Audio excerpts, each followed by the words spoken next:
Praise the Lord. दोस्तों, हम आपका स्वागत करते हैं आज रात की प्रार्थना में। और आज मैं आपसे बात करना चाहता हूं कि यदि आप अपने रिश्तों को बेहतर बनाना चाहते हैं तो इन दो कामों को अपने जीवन में करें।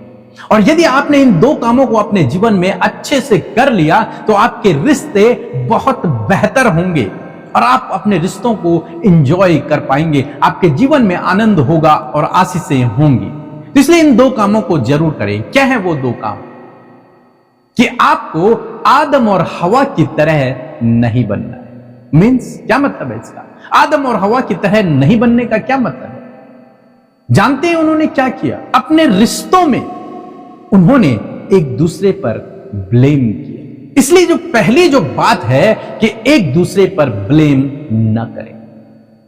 जब आदम हवा ने पाप किया और परमेश्वर ने उनसे पूछा तो उन्होंने परमेश्वर से कहा, आदम ने, कि प्रभु, ये स्त्री जिसे तूने भेजा था, जिसे तूने मुझे दिया है, इस स्त्री ने मुझे बहका दिया, इस स्त्री ने वो फल मुझे खाने के लिए दिया। एक तरीके से देखा जाए तो उसने अपने आप को परमेश्वर की नजरों में धर्मी बनाने की कोशिश की कि मैं परमेश्वर की नजरों में धर्मी रहूं और ये गुनहगार बन जाए, ये पापी बन जाए परमेश्वर की दृष्टि, और मैं धर्मी रहूं।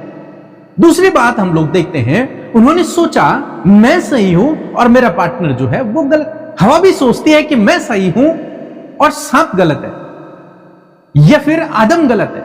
आदम सोचता है कि हवा गलत है, मैं सही हूं प्रभु, मैंने कुछ गलत नहीं किया, मैं बिल्कुल सही हूं।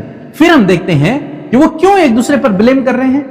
क्योंकि वो अपनी गलती को छुपाना चाहते हैं, अपनी गलती को हाइड करना चाहते हैं और दूसरे की गलती को उजागर करना चाहते हैं। अपनी गलती को छुपाने के लिए वो एक दूसरे पर दोष लगा रहे हैं। अपने आप को सही ठहराने के लिए वो एक दूसरे पर दोष लगा रहे हैं। अपने आप को धर्मी ठहराने के लिए वो एक दूसरे पर दोष लगा रहे हैं।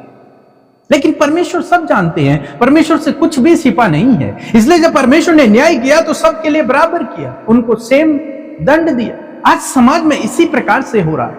पति पत्नी पर दोष देता है, पत्नी पति पर दोष देती है, माता पिता बच्चों पर दोष देते हैं, बच्चे माता पिता पर दोष देती है, सास बहू पर दोष देती है, बहू सास पर दोष देती है। परंतु क्यों एक दूसरे पर दोष देते हैं? वही कारण, अपने आप को धर्मी ठहराने के लिए, दूसरों की नजरों में अच्छा बनने के लिए, अपने आप को सही ठहराने के लिए कि मैं सही हूं और दूसरा गलत है।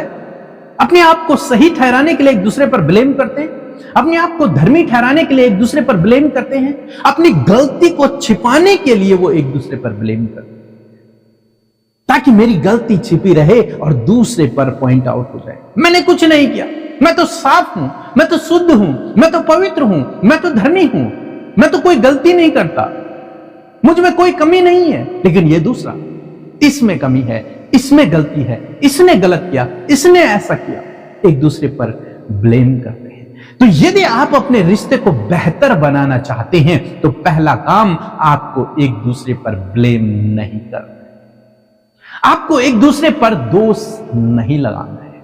तो क्या करना है? जब दोष न लगाओ तो क्या करो? दूसरी बात, परमेश्वर का वचन हमें सिखाता है कि अपनी गलती को हम स्वीकार करें। दूसरी बात, आपको क्या करना है? अपनी मिस्टेक को छिपाना नहीं है, अपनी मिस्टेक को छिपाना नहीं है, बल्कि उसे एक्सेप्ट कर लेना है कि हां, मुझ में कमियां हैं, हां, मैंने गलती की है, हां, मैंने भी गलत बोला है। आपको अपनी गलती को रियलाइज करना होगा, अपनी गलती को मानना होगा। दूसरे पर दोष लगाने से पहले आपको अपने आप को जांचना होगा। दूसरे पर ब्लेम करने से पहले आपको अपने आप को जांचना होगा। दूसरे को गलत ठहराने से पहले आपको अपने आप को जांचना होगा। यदि आपको लगे कि आप भी गलत हैं तो आपको अपनी गलती को एक्सेप्ट करना है, परमेश्वर के सम्मुख, अपने सम्मुख। यहां पर इन्होंने क्या गलती की? इन्होंने अपनी मिस्टेक को एक्सेप्ट नहीं किया। आदम ने नहीं कहा कि हां प्रभु मुझसे गलती हो गई, ना ही हवा ने कहा कि हां प्रभु मुझसे गलती हो गई, इसलिए इन्होंने दंड पाया। यदि आज आप अपनी गलती को एक्सेप्ट नहीं करते हैं तो आपके रिश्तों में दूरियां आएंगी, आपके रिश्तों में कड़वाहट आएगा, आपके रिश्तों में लड़ाई झगड़े होंगे, आपके रिश्ते टूटने के कगार में चले जाएंगे। आज आप देख रहे हैं एक दूसरे को छोड़कर भाग रहे हैं लोग, आज आप देख रहे हैं डिवोर्स हो रहे हैं, आज आप देख रहे हैं लोग रॉन्ग रिलेशनशिप में पड़े हुए हैं। कारण क्या है? क्योंकि उन लोगों ने एक दूसरे पर दोष लगाना बंद नहीं किया, एक दूसरे को उन्होंने दोषी ठहराया, उन्होंने अपनी गलती को स्वीकार नहीं किया, इसलिए आज उनके जीवन में ये परीक्षाएं। प्रभु यीशु मसीह कुछ इसी प्रकार से हमें सिखाते हैं। एक वचन हम लोग पढ़ लेंगे, मत्ती रचित सुसमाचार उसका 7 अध्याय और 5 पद, जहां पर कुछ इस प्रकार से लिखा है, हे कपटी, पहले अपनी आंख में से लट्ठा निकाल ले, तब तू अपने भाई की आंख का तिनका भली भांति देख कर निकाल सकेगा।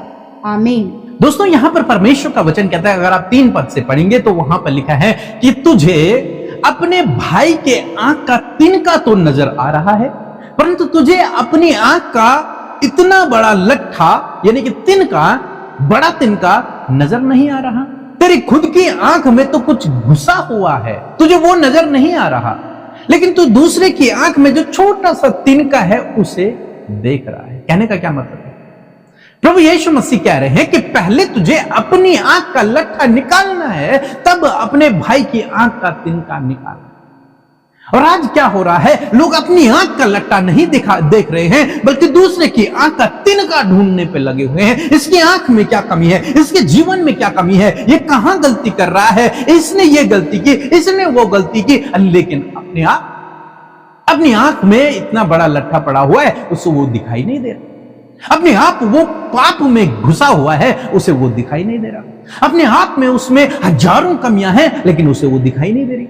उसे दिखाई दे रही हैं दूसरे की कमियां, उसे दिखाई दे रही अपनी पत्नी की कमियां, उसे दिखाई दे रही अपने पति की कमियां, उसे दिखाई दे रही सास की कमियां, उसे दिखाई दे रही बहू की कमियां, उसे दिखाई दे रही अपने माता पिता की कमियां, उसे दिखाई दे रही अपने बच्चों की कमियां, लेकिन अपनी कमियां किसी को भी नजर नहीं आ रही। लेकिन प्रभु यीशु मसीह कहते हैं कि पहले अपनी आंख का लट्ठा निकाल, पहले अपने आप को करेक्ट कर, तब दूसरे को करेक्ट करना। पहले अपने आप को सही कर, तब दूसरे पर दोष लगाना। पहले अपनी गलती को मानना स्वीकार कर, तब दूसरे को बोलना। पहले अपने आप को करेक्ट करो। आज परमेश्वर का वचन आपको, मुझे, हम सबको यही सिखाता है कि यदि तुम अपने रिश्तों को बेहतर बनाना चाहते हैं, यदि आप चाहते हैं कि आपका रिश्ता लॉन्ग लास्टिंग रहे, तो आपको सबसे पहला काम एक काम करना है, आपको एक दूसरे पर दोष नहीं लगाना है। दूसरा काम, आपको अपनी गलती को मानना है, परमेश्वर के सम्मुख भी और उस व्यक्ति के सम्मुख।